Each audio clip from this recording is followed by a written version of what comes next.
الرحمن الرحيم الحمد لله رب العالمين الصلاة والسلام على أشرف الأنبياء والمرسلين سيدنا محمد وعلى آله وصحبه أجمعين أما بعد.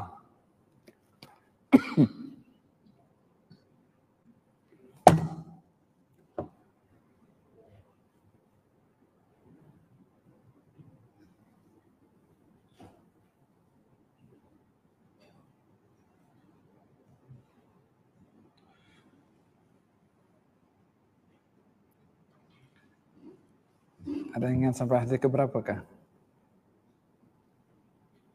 Terlupa saya.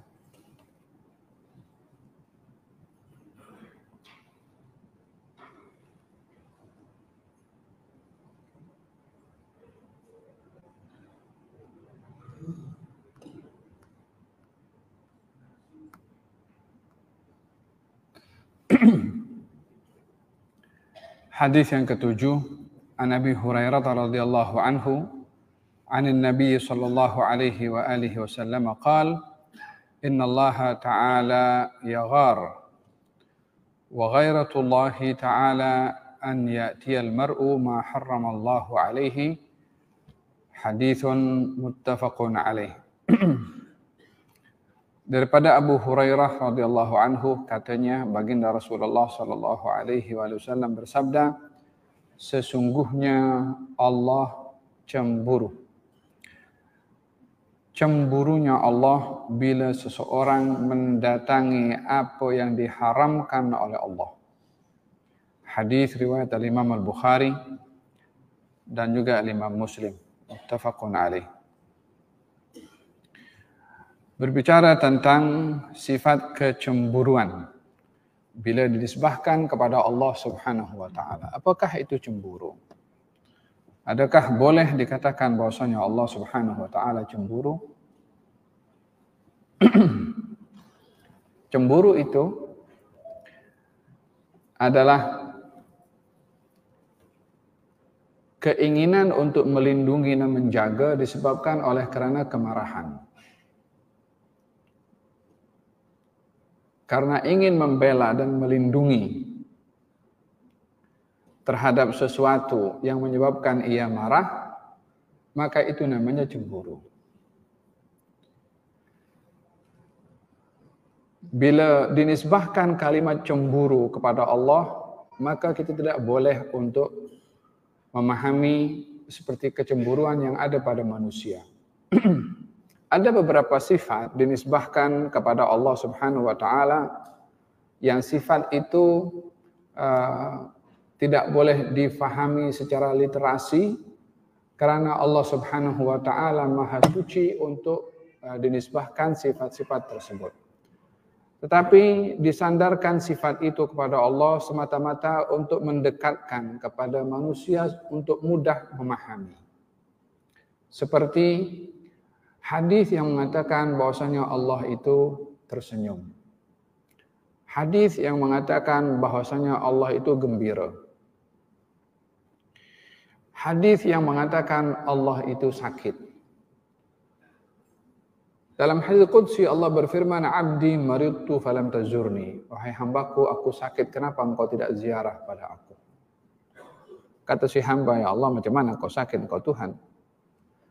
Kata Allah Subhanahu wa taala, tidakkah kamu mengetahui hambaku si fulan itu sakit dan kamu tidak berziarah kepadanya? Tidakkah kamu tahu kalau kamu menziarahinya, kamu akan mendapati aku di sana?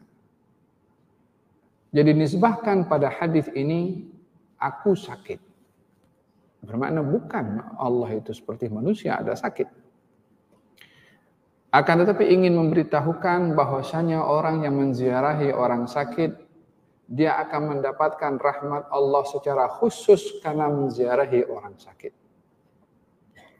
Dan juga untuk menghibur kepada orang yang sakit bahwa ia ditemani oleh Allah sehingga Allah mengatakan aku sakit tapi kamu tidak ziarah. Yani sehingga orang yang sakit sedikit banyak terhibur karena adanya kebersamaan dari Allah kepadanya ketika ia berada dalam keadaan sakit. Dalam hadis dikatakan Allah itu tersenyum. bila orang bermusafir dan membaca doa Rabbi inni zalamtu nafsi faghfir li fa innahu la yaghfiru dzunuba illa anta. Kemudian baginda ketika bermusafir membaca doa tersebut, lalu Nabi tersenyum.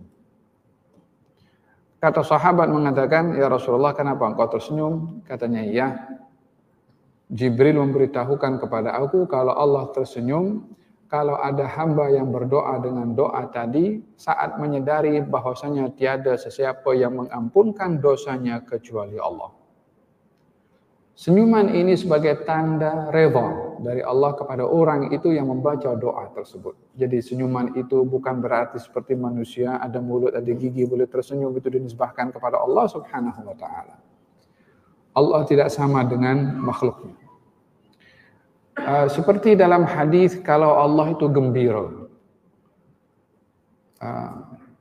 Ketika diceritakan dalam hadis kalau seorang itu bertaubat kepada Allah, maka Allah gembira.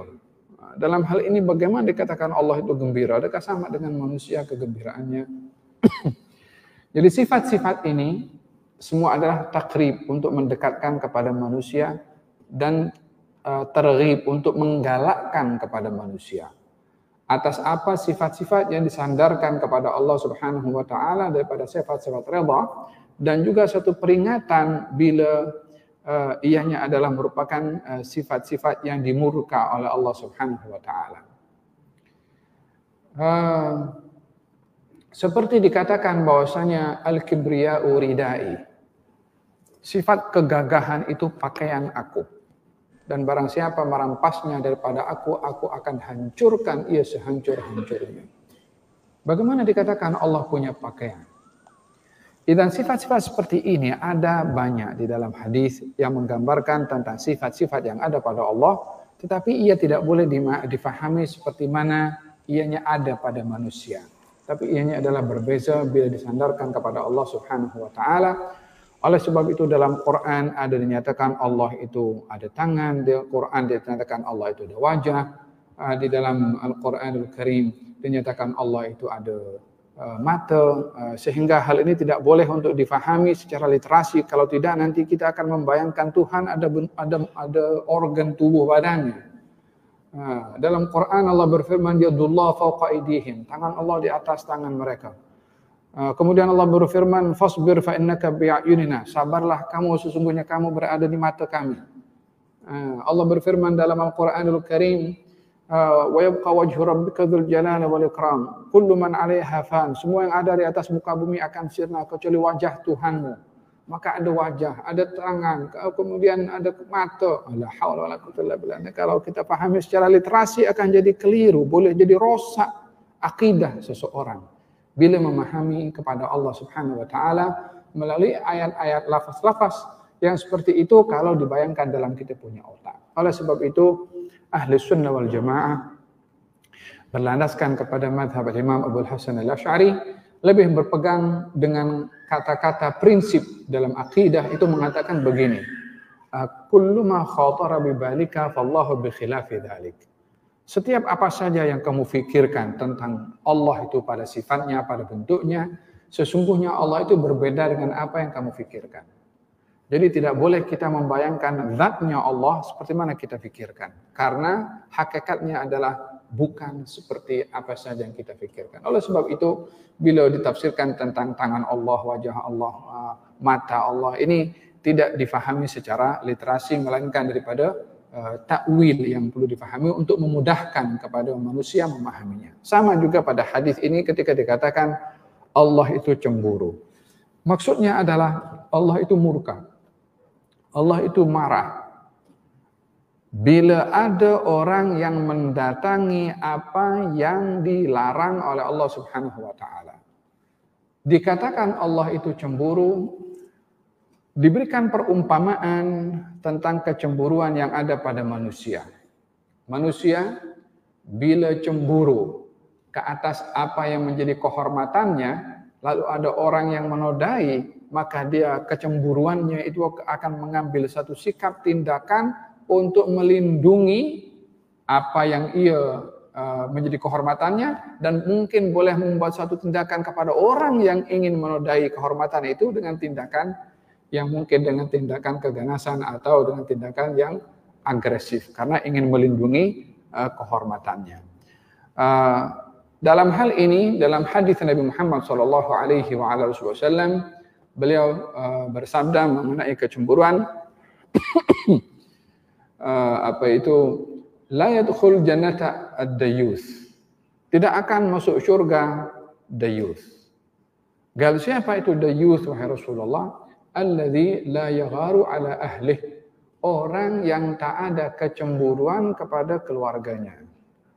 Maksud tak ada kecemburuan kepada keluarganya adalah orang yang tak ada merasa tergores hatinya atau perasaannya kalau istrinya pergi dengan sesiapa atau yakni tak ada perasaan untuk melindungi kehormatan istrinya, anak perempuannya bila ada jalan dengan lelaki lain atau ada interaksi dengan lelaki lain, dia biasa saja keluar masuk lelaki di rumahnya, duduk sembang dengan istrinya tanpa ada rasa kecemburuan daripada si suami. Si suami yang tak ada rasa gairah, kecemburuan kepada kehormatan dirinya untuk melindungi istri atau anak perempuannya, ini dikatakan dayyus. Demikian sabda baginda Rasulullah sallallahu alaihi wasallam. Dalam hadis dinyatakan seorang sahabat Nabi bernama Sa'ad. Katanya Sa'ad ini mengatakan kepada baginda Rasulullah sallallahu alaihi wasallam, setelah mendengar sabda Nabi, al-mu'min yaghar. Al-mu'min yaghar. Orang beriman itu mesti punya sifat ghairah. Kalau tak ada sifat ghairah, tak sempurna iman seseorang. Sehingga diiringkan oleh Nabi sifat kecemburuan itu kepada orang yang beriman. Salah seorang daripada mereka bernama Sa'ad ibn Ubadah. Sa'ad bin Ubadah berkata, "Lau ra'aitu rajulan ma'a imra'ati la darabtuhu bis-sayf." Kalau aku melihat ada lelaki bersama dengan istriku, aku penggal kepalanya.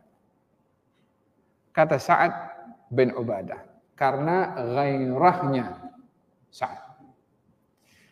Baginda Rasulullah ketika mendengarkan kata-katanya Sa'ad, baginda bersabda, "Ata'jabuna min ghairati Sa'din?" Adakah kamu merasa ta'ajub dengan sifat kecemburuannya Sa'ad, yakni terhadap istrinya? Ya, Sa'ad kalau melihat ada lelaki duduk bersama dengan istrinya, aku penggal kepalanya dia. Kata Sa'ad. Apa tujuan Sa'ad berbuat demikian? Melindungi marwahnya dan melindungi juga istrinya. Ini ghairah, kecemburuan. Kata baginda Rasulullah, adakah kamu merasa ta'ajub dengan kecemburuan Sa'ad? Kata baginda Rasulullah, wallahi la ana aghyaru minhu. Saya ini lebih cemburu, lebih daripada Sa'ad. Wallahu aghyaru minni. Allah lebih lagi sifat cemburunya lebih daripada saya. Maksudnya itu ingin memberitahukan kalau saat saja melihat ada orang lelaki yang bersama dengan istrinya berduaan tanpa ada sebab, maka akan dipenggal kepalanya. Aku terhadap hukum hakam Allah ini kalau ada orang melanggarnya, aku lebih lagi cemburu lebih daripada Sa'ad. Dan kata Nabi, Allah lebih lagi cemburu terhadap perintah dan larangannya lebih daripada aku.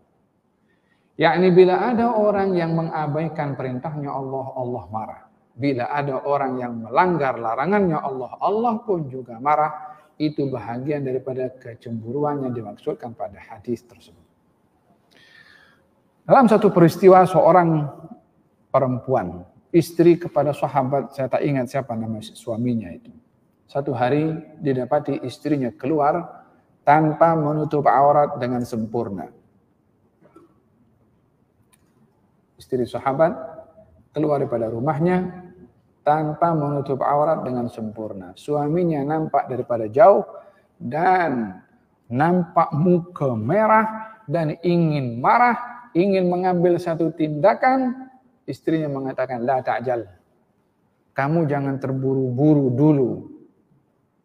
Pergi masuk rumah, tengok dalam rumah ada apa.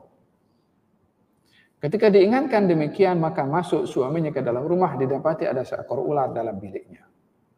Jadi si istri tadi keluar dengan tanpa sempurna menutup aurat, dalam keadaan panik, dalam keadaan tak terkawal, dia takut dengan ular dan tak tahu apa nak buat dan takut kena patuk ular itu, maka dia keluar tanpa sempat untuk menutup sempurna akan auratnya. Maka barulah si suami itu menyadari. Di sini kita perlu belajar untuk tidak terus menghukum sebelum memastikan sebab kenapa ia berlaku. Untuk tidak mengambil tindakan sebelum memastikan sabab musababnya. Hada berkenaan dengan hadis yang pertama dalam memahami arti kecemburuan pada Allah, yang dimaksudkan adalah murka Allah kepada mereka yang melanggar akan perintahnya Allah Subhanahu wa taala. Kata baginda Rasulullah, Allah lebih cemburu daripada saya. Wa min ajli ghairatullah, oleh karena Allah itu cemburu, maka Allah Subhanahu wa taala harramal fawahisha, mengharamkan perbuatan-perbuatan keji. Ma dhahara minha wa ma batan, yang nampak ataupun yang tidak. Wala ahada ahabbu ilaihi al-udhr min Allah, dan tidak ada sesuatu yang lebih disenangi oleh Allah melainkan memohon ampun kepada Allah bila tergelincir melakukan perbuatan dosa yang keji yang menyebabkan Allah cemburu, murka. Tidak ada yang lebih baik bagi orang melanggar itu melainkan memohon ampun kepada Allah Subhanahu wa taala untuk mengelak daripada murkanya Allah. Wa min ajli dzalika ba'atsal mubasysyirin wa mundzirin. Oleh sebab itu Allah mengutuskan para anbiya yang memberi kabar gembira dan juga memberi peringatan. Wala ahada ahabbu ilaihi al-bidhatu minallah. Dan tidak ada yang lebih disenangi daripada seseorang itu memuji kepada Allah Subhanahu wa taala. Wa min ajli dzalika wa'adallahu al-jannah. Dengan sebab itu Allah Subhanahu wa taala menjanjikan syurga. Dalam hal ini Allah suka untuk dipuji. Dalam hal ini pun sekali lagi, kalau manusia suka dipuji maka dia riya. Tapi kita tak boleh nak katakan Allah itu minta dipuji, lalu kita katakan Allah riya, dia Tuhan. Oleh sebab itu, apa hal yang terkait dengan Allah tidak boleh disamakan dengan manusia.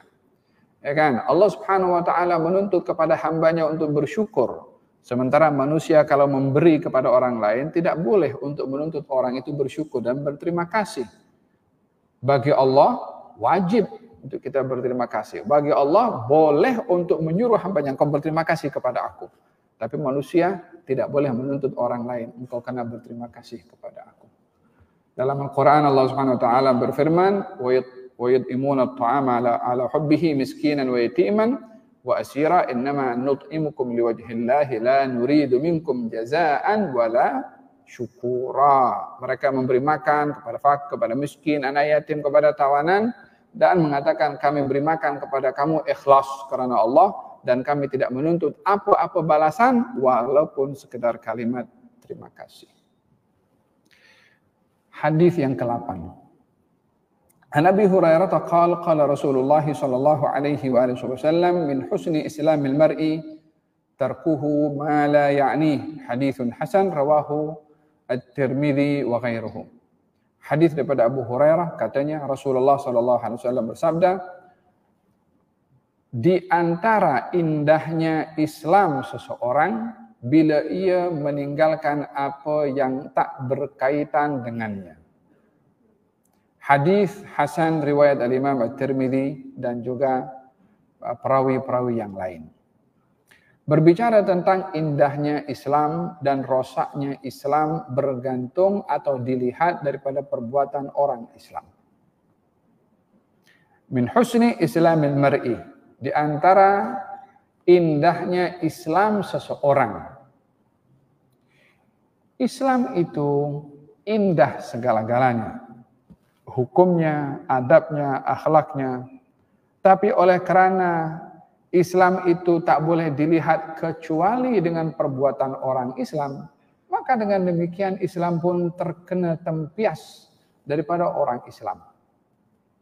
Jika orang Islam itu praktis Islam, maka akan nampak keindahan Islam melalui orang Islam.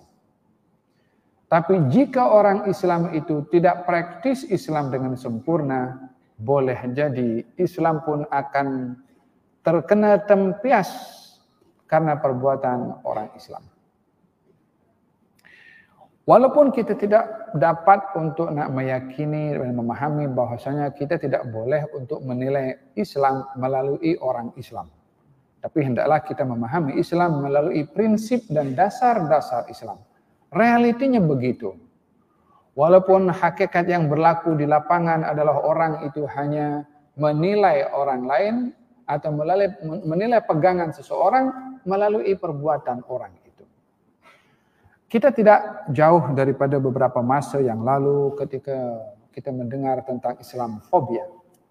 Islamofobia ketika disebarkan oleh pihak-pihak tertentu yang ingin merosakkan Islam, itu dijadikan beberapa orang Islam dibentuk, didanai, diberi kemudahan untuk mengambil tindakan agresif atau ekstrim dengan atas nama Islam.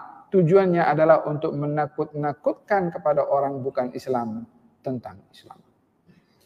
Dengan demikian, istilah Islamofobia yang dipakai di beberapa negara bukan Islam, itu di sebahagian tempat berhasil disebabkan oleh karena adanya tindakan orang-orang Islam yang ganas, yang membunuh, yang memenggal kepala orang, diekspos melalui media, yang akhirnya orang itu melihat keganasan pada Islam melalui perbuatan orang-orang Islam. Padahal Islam tidak begitu secara praktisnya, Islam tidak begitu secara prinsipnya, tapi karena orang tidak membaca tentang prinsip-prinsip Islam, lebih melihat daripada penampilan orang-orang Islam, itulah yang menyebabkan orang itu salah faham tentang Islam. Oleh hal dikatakan oleh sebahagian orang, katanya saya bersyukur kepada Allah masuk Islam sebelum kenal kepada orang Islam. Katanya begitu. Sebab dia kalau kenal kepada orang Islam dulu dengan tindakannya yang bertentangan dengan prinsip-prinsip Islam, mungkin dia akan teralihkan daripada memahami Islam yang sebenarnya. Di dalam hadis Nabi Muhammad sallallahu alaihi wasallam, ketika ada Badui yang meminta kepada baginda Rasulullah satu permintaan sedekah dengan cara yang tidak sopan. Katanya, "A'tini min malillahi la min mali abika wala ummik." Berikan kepada aku pemberian. Sedekah bukan milik ayah dan ibu kamu. Dia minta kepada Nabi tapi caranya tidak sopan. Aku minta pemberian bukan milik bapak dan ibu kamu. Sahabat Nabi ada di hadapan Nabi. Waktu itu mereka marah dan geram kepada Badui ini. Dan ingin mengambil satu tindakan yang agak kasar kepada Badui ini. Maka ditahan oleh Nabi. Katanya biarkan. Dibawa lelaki tadi ke rumahnya Nabi dan diberi sedekah oleh Nabi. Nabi tanya, adakah kamu puas hati dengan pemberian aku ini? Katanya tidak, ini pemberian terlalu sedikit. Maka ditambah lagi oleh Nabi, sampailah lelaki tadi puas hati dengan pemberian Nabi. Kemudian kata baginda Rasulullah, wahai saudara Arab, tindakan kamu tadi masa mengatakan bagi kepada aku sedekah bukan milik ayah dan ibu kamu, kata-kata kamu itu menyakiti sahabat-sahabat aku tadi. Bolehkah kamu sekarang kamu sudah puas hati dengan aku bagi, bolehkah kamu kembali kepada mereka? Sebabnya di rumah Nabi tadi kan. Kembali kepada mereka dan beritahu kepada mereka kalau kamu senang dengan pemberian aku dan puas hati. Kata lelaki tadi mengatakan, baik. Dia pergi jumpa dengan sahabat Nabi dan beritahu kepada sahabat Nabi. Katanya, tadi saya datang kemari tak ada orang yang saya benci kecuali orang ini, yakni Rasulullah.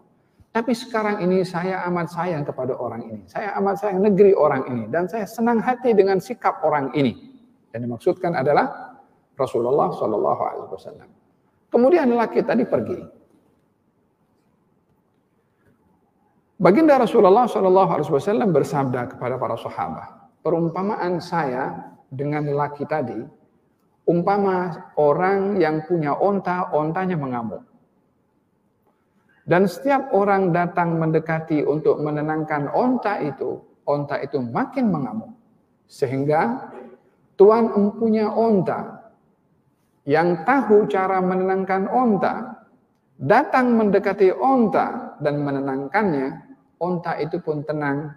Tuan punya onta, naik onta dan berjalan, semuanya selamat. Ontanya selamat, tuan punya onta selamat. Orang-orang yang ingin menenangkan onta pun juga selamat.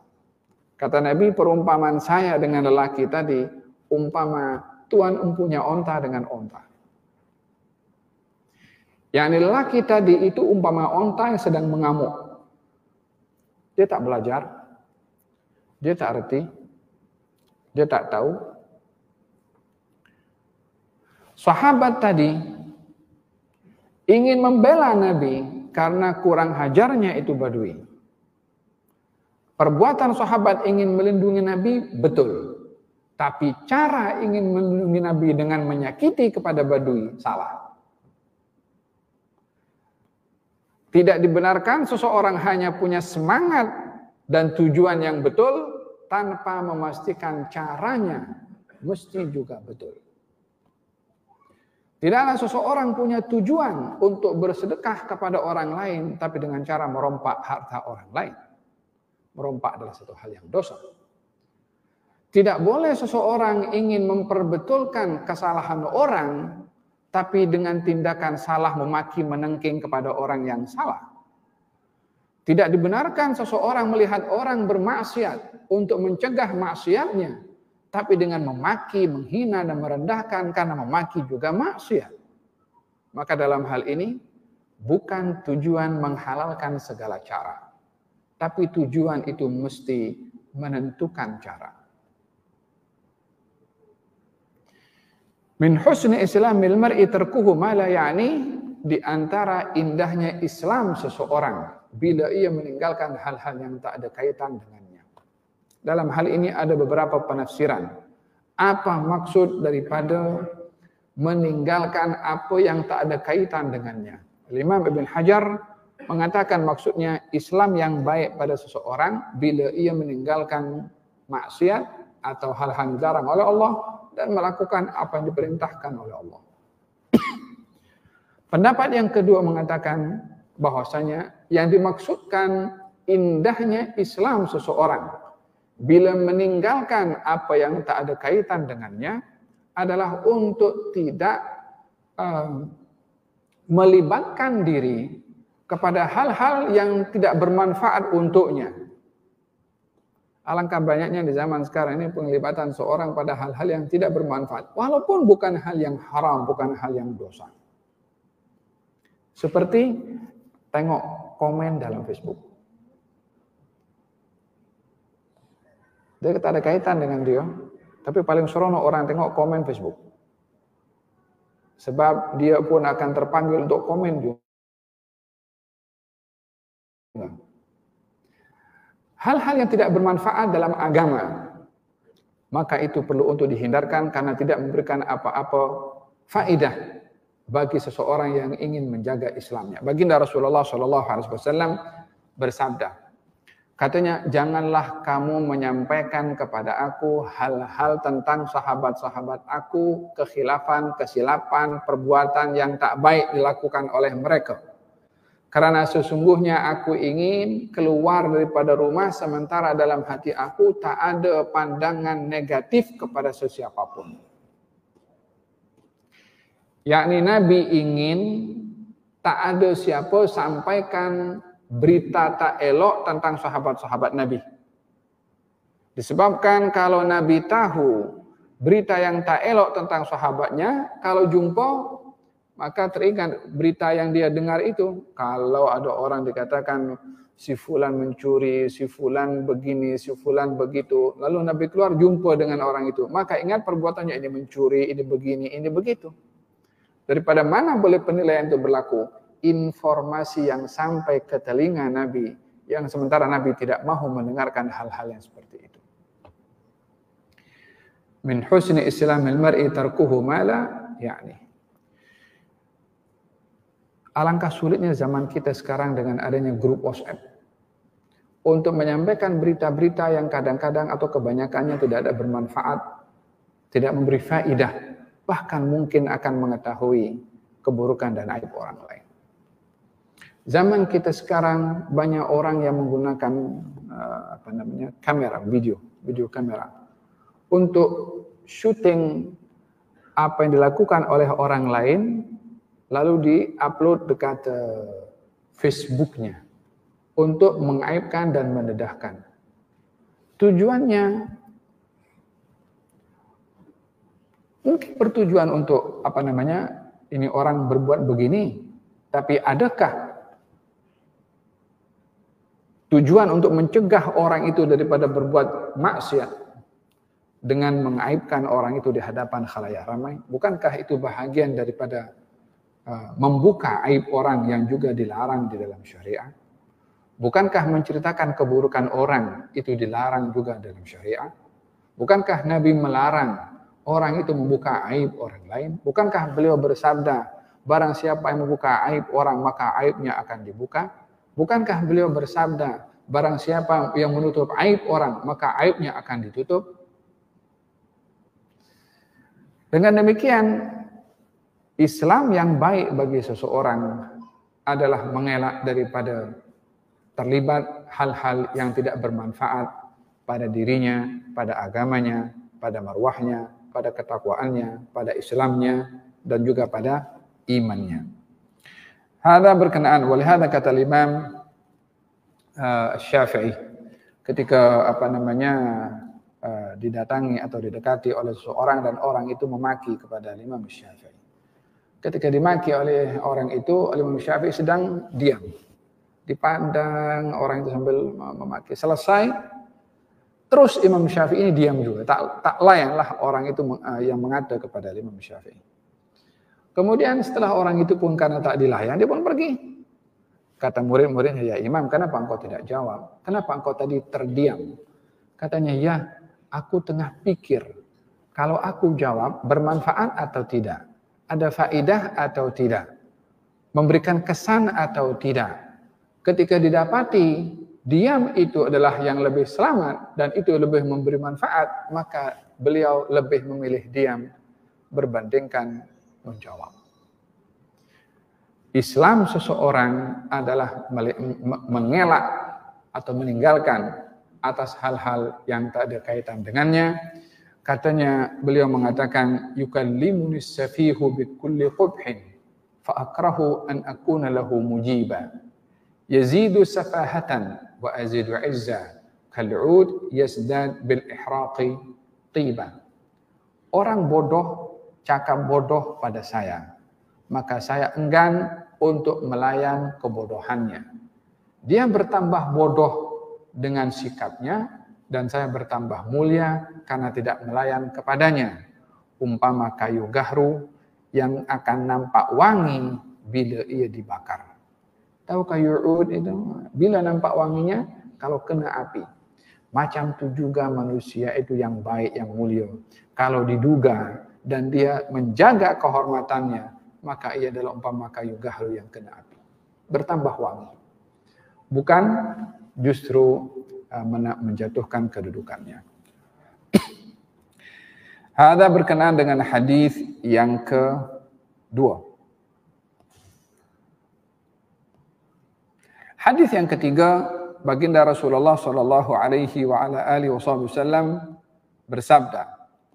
Katanya, an Abdullah ibn Mas'ud an Nabi sallallahu alaihi wasallam annahu yaqul, Allahumma inni as'aluka al-huda wat-tuqa wal-afafa wal-ghina. Rawahu Muslim. Hadis diriwayatkan oleh Abdullah bin Mas'ud, baginda Rasulullah sallallahu alaihi wasallam bersabda, ya Allah, sesungguhnya aku memohon kepada Engkau petunjuk, ketakwaan, afaf, merasa cukup dengan rezeki yang Allah kasih, al-ghina, dan kekayaan. 4 permintaan. Yang pertama petunjuk, yang kedua ketakwaan, yang ketiga menjaga marwah daripada meminta-minta, yang keempat meminta kekayaan. Perawi hadis ini adalah Abdullah ibn Mas'ud, salah seorang sahabat Nabi yang dikenali dengan ahli dalam Al-Quranul Karim. Digelari dengan Ibnu Ummi Abd. Gelaran Ibnu Ummi Abd adalah ditujukan kepada Abdullah bin Mas'ud, dan Nabi bersabda, kalau kamu ingin tahu Al-Quran sebiji macam mana baru turun, hendaklah kamu mendengarkan bacaan Quran itu daripada Abdullah ibn Mas'ud, dan beliau menjadi salah satu rujukan di dalam penghimpunan Al-Quranul Karim di zaman Sayyidina Umar, Sayyidina Abu Bakar Siddiq radhiyallahu anhu.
على سيدنا محمد وعلى آل سيدنا محمد اللهم رب هذه الدعوة التامة والصلاة القائمة آت سيدنا محمد الوسيلة الفضيلة والشرف والدرجة والعظمة الرفيعة ومثل مقاما محمودا الذي أنتم اللهم نسألك العفو والعافية والمعافاة الدائمة في الدين والدنيا والآخرة صلى الله على سيدنا محمد وعلى آله وسلم والحمد لله رب العالمين.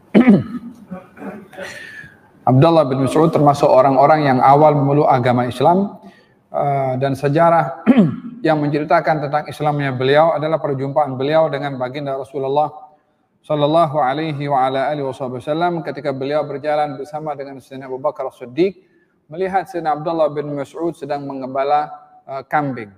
Maka didekati oleh baginda Rasulullah, dan Nabi bertanya kepada Abdullah bin Mas'ud, bolehkah kamu berikan kepada saya susu daripada kambing kamu? Kata Abdullah bin Mas'ud, saya ini bukan pemilik kambing, tetapi saya penjaga sahaja. Yani dia tak berhak untuk nak memberi susu daripada kambing yang dijaga namun milik orang lain. Kata baginda Rasulullah, jika kamu izinkan, aku akan memerah susu daripada kambing yang tak bersusu. Abdullah bin Mas'ud merasa heran, macam mana nak minum susu, nak perah susu, sementara kambingnya tak ada susunya. Kata Abdullah bin Mas'ud, kalau begitu silahkan saja. Maka didekati kambing itu oleh Nabi SAW dan ditepuk oleh baginda Rasulullah, kemudian kembang susu kambing itu setelah ditepuk oleh baginda Rasulullah sementara diperhati oleh Abdullah bin Mas'ud.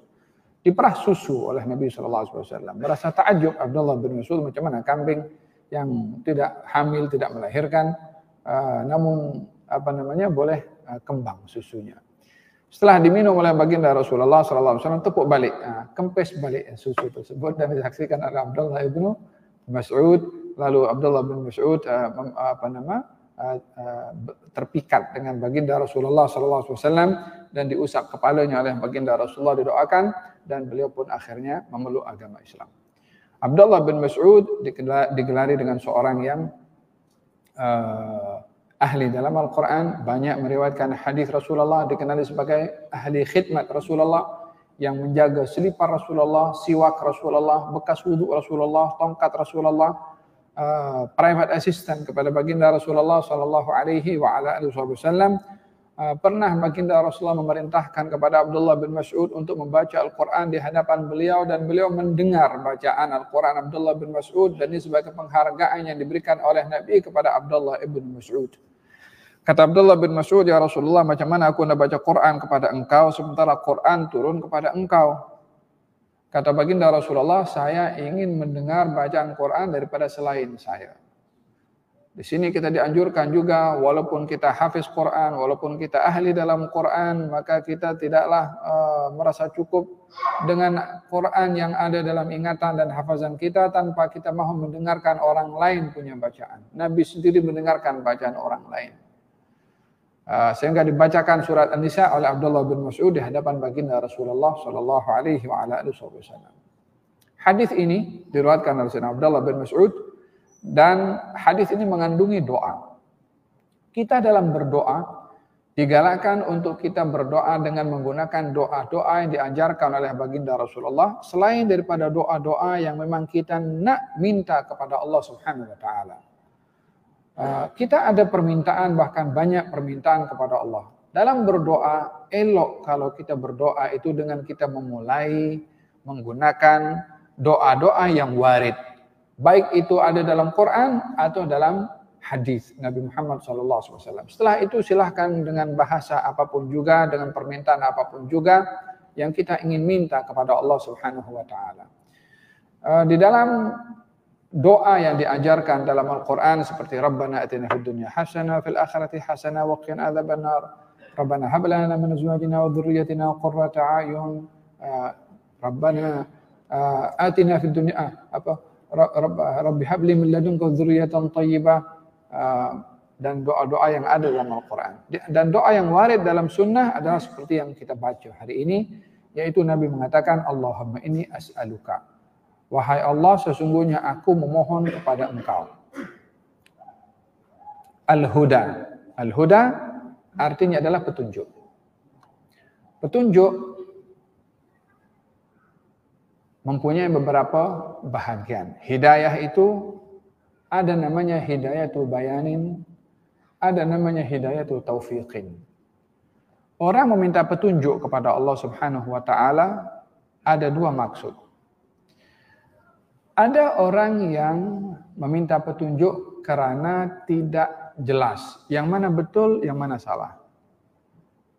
Ini namanya hidayatul bayan.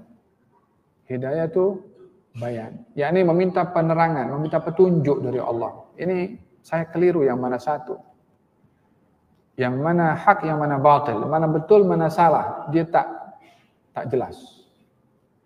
Ketika meminta petunjuk kepada Allah, ini namanya hidayatul bayan. Ada hidayah namanya hidayatul taufiq atau hidayah ma'unah, bantuan.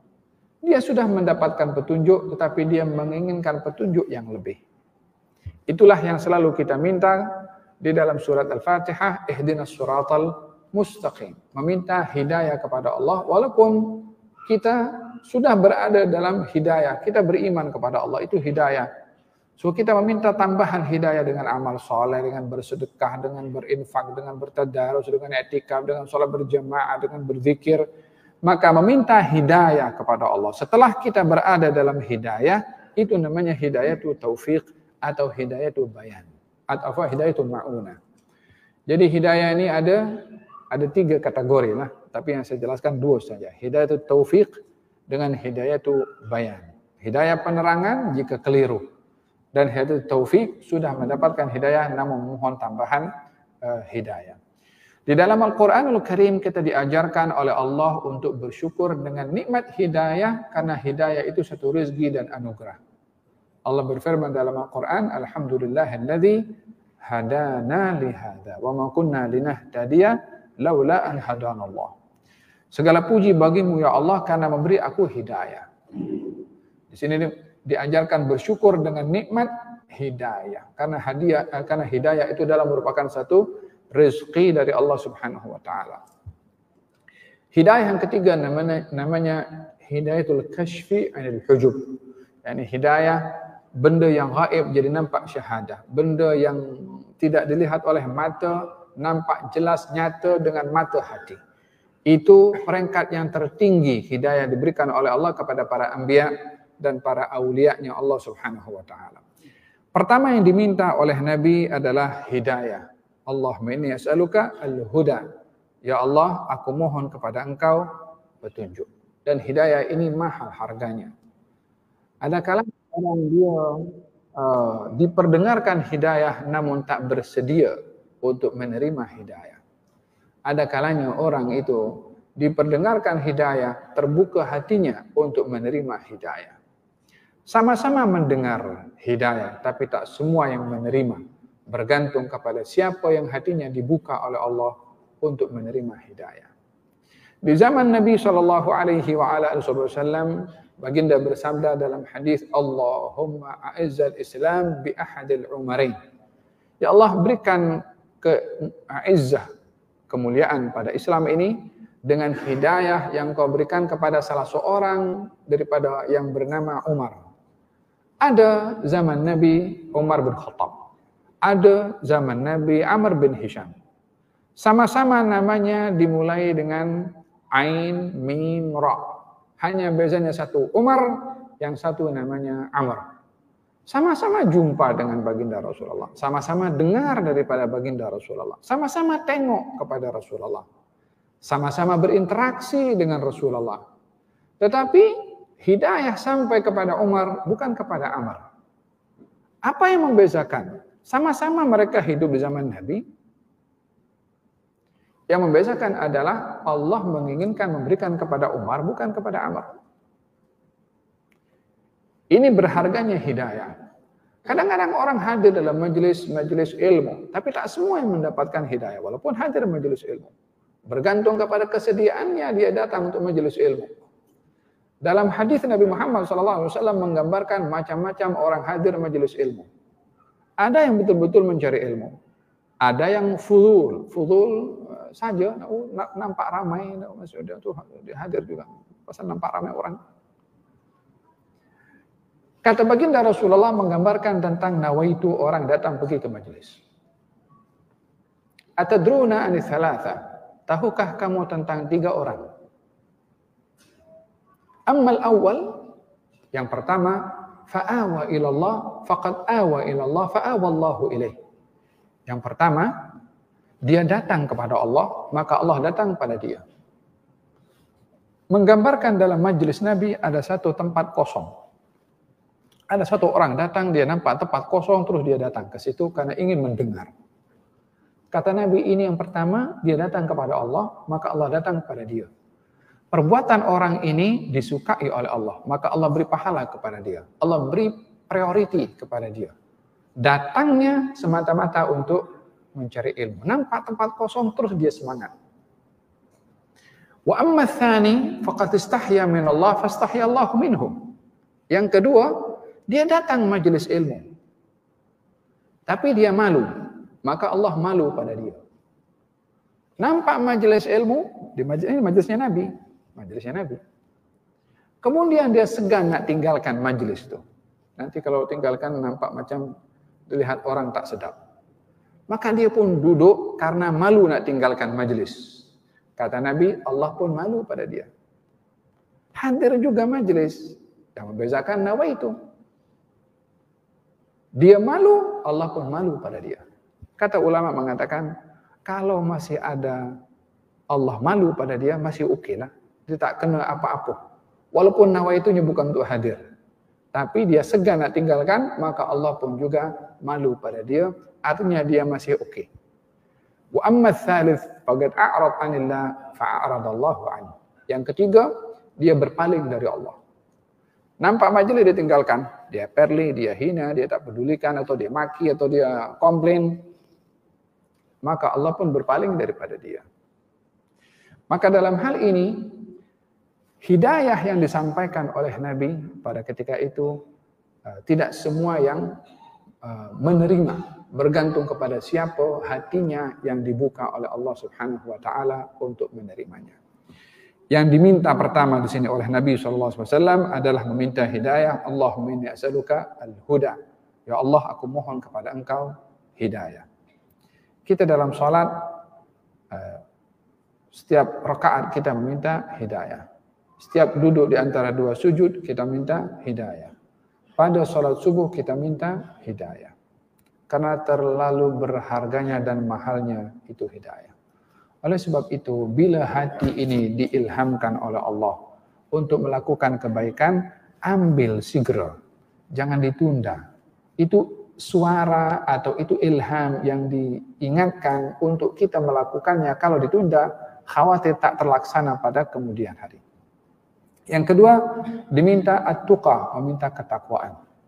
Ketakwaan ini boleh didapat dengan usaha, dengan beramal, dan ada kalanya Allah Subhanahu wa taala memberi. Kebiasaannya orang yang berusaha dengan beramal pasti akan diberi ketakwaan. Ada kalanya orang itu bermaksiat, bila Allah berkehendak untuk memberi kepadanya ketakwaan, akan bertukar orang itu menjadi orang yang bertakwa. Seorang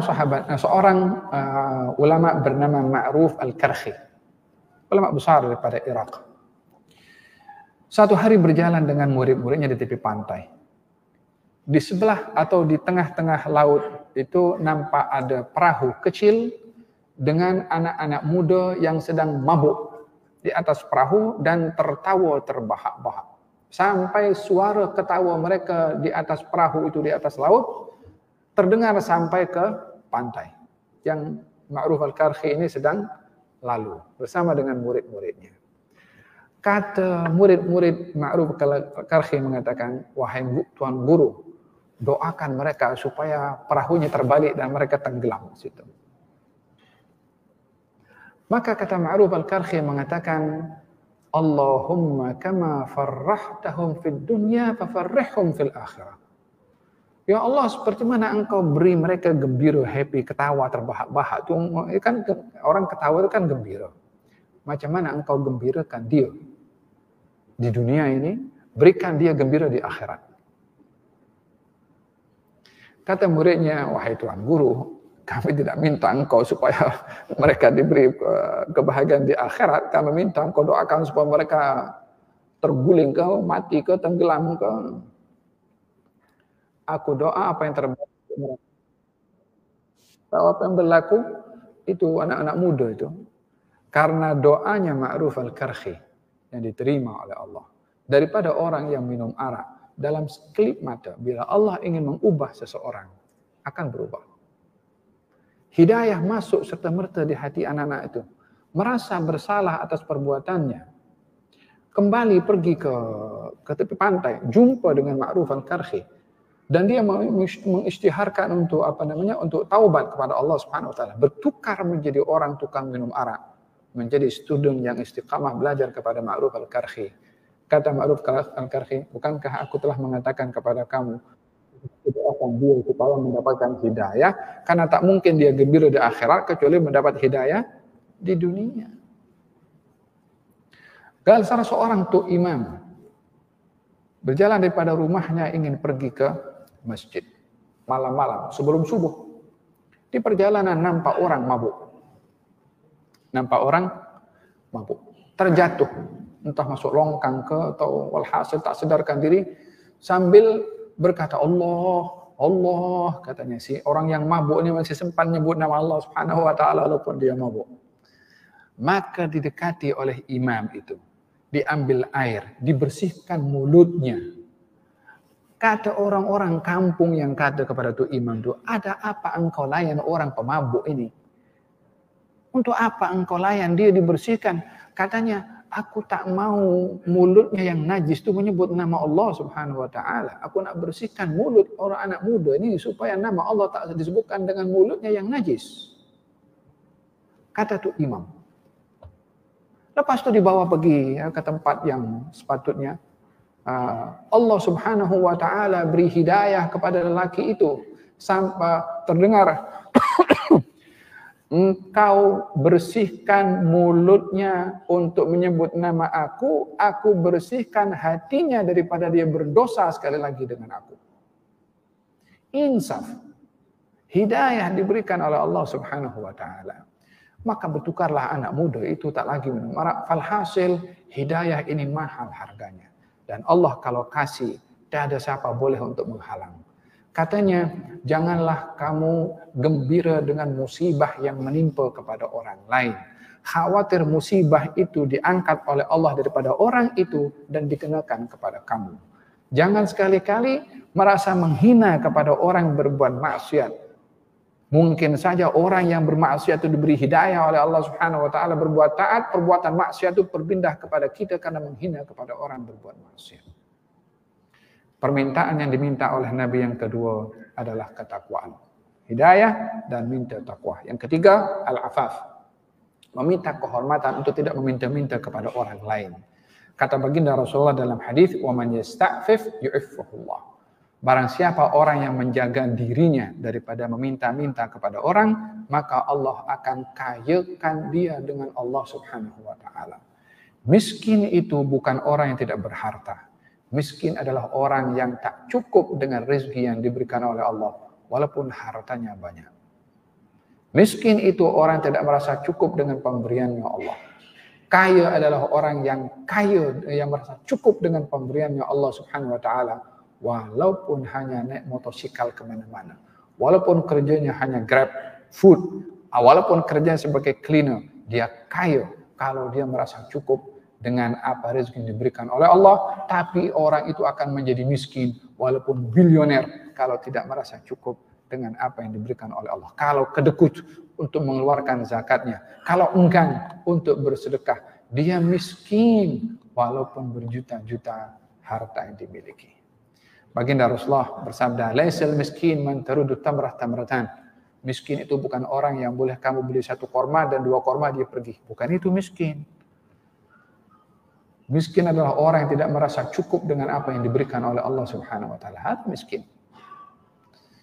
Adapun orang yang kaya, laisal ghina bi kathratil 'arad, walakinnal ghina ghina an-nafs. Bukanlah kaya itu dengan banyaknya harta, namun kaya itu adalah orang yang merasa cukup dengan pemberiannya Allah. Demikian 4 permintaan yang diminta oleh Nabi. Petunjuk, takwa, merasa tidak ingin minta-minta kepada orang, dan juga meminta kaya dengan Allah Subhanahu wa taala. Maksudnya kekayaan dunia ada 2 arti, kaya yang bersifat material dan kaya yang bersifat spiritual. Meminta kaya kepada Allah ada kalanya diberi dua-dua. Orang minta kaya dibagi kaya oleh Allah dan juga diberi rasa syukur kepada Allah Subhanahu wa taala. Ada orang minta kaya tapi tak diberi kekayaan bersifat material, tapi diberi kekayaan hatinya, kaya dengan Allah Subhanahu wa taala. Itu pun juga arti kekayaan sebagaimana disabdakan oleh baginda Rasulullah. Moga-moga Allah anugerahkan kepada kita petunjuk, takwa, afaf, ghina. Allahumma inna nas'aluka al-huda wat-tuqa wal-afafa wal-ghina. Wa sallallahu ala sayyidina Muhammadin wa ala alihi wasallam. Alhamdulillah.